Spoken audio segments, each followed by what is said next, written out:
একটা মাত্র মশলা দিলেই যে কোনো মাছের ঝোলের স্বাদ একেবারে পাল্টে যাবে আর সেই স্বাদ মুখে লেগে থাকবে। চলুন তাহলে আজকের রেসিপিটা জেনে নিই।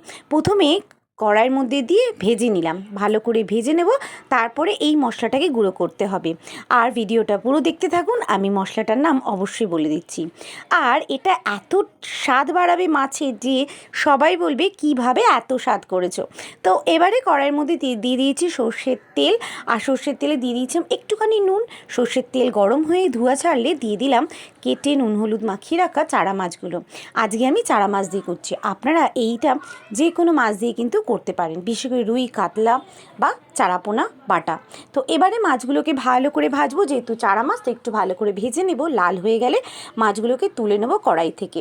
আর এই মাছটাকে কিন্তু এতটাই ভালোভাবে ভাজতে হবে যাতে গায়ে বেশ লাল লাল হয়ে যায়, মানে লাল করে ভেজে তুলে নেব।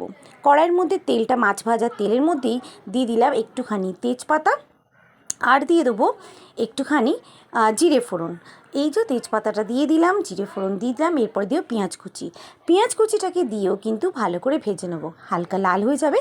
তারপরে এর মধ্যে দিয়ে দিলাম আমি মনের মতো সবজি, আমি এখানে পটল আর আলু দিয়ে করলাম। আপনারা চাইলে অন্য সবজিও এখানে অ্যাড করতে পারেন বা শুধু আলু দিয়েও করতে পারেন। তো এখানে আলু আর পটলটাকে আমি ভেজে নেব। মিডিয়াম ভাজা হয়ে গেলে দিয়ে দিলাম কুচিয়ে রাখা টমেটো। এখানে আমি এক টমেটো দিয়েছি। টমেটোটা দিয়ে দিলাম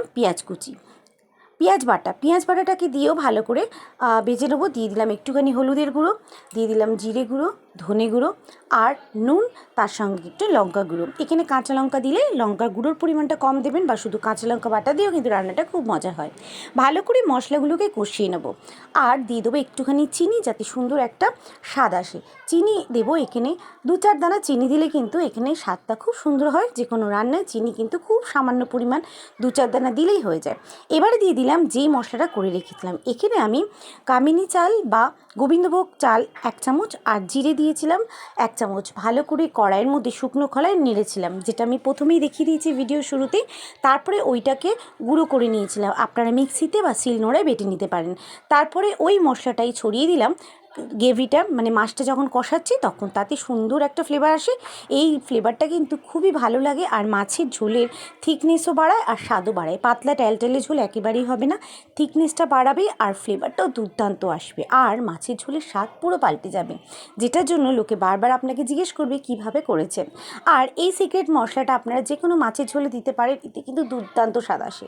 এবারে ঝোলটা তো ফুটেই গেল, আর এবারে দিয়ে দিলাম ভেজে রাখা মাছগুলো দিয়ে একটুখানি ঢাকা চাপা দিয়ে ফুটতে দেবো 2-3 মিনিটের মতো।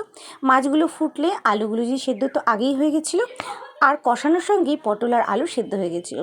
এই মাছগুলোকে দিয়ে ভালো করে ফুটতে দিলাম। ফুটতে দেওয়া হয়ে গেলে এখানে কিন্তু অল্প একটু চাপা দিয়ে রাখবো। আমি দেখতেই পাচ্ছেন এখানে চাপা দিয়ে দিয়েছি। ব্যাস, এবারে এর মধ্যে ফ্লেভারটা ইনট্যাক্ট হয়ে গেল।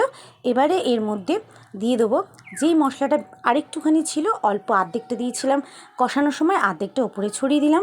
তার সঙ্গে দিতে পারেন ধনেপাতা বা দিতে পারেন একটু গরম মশলা। ফাইনাল লুকটা এইরকম এসছে, আর স্বাদ তো অপূর্ব।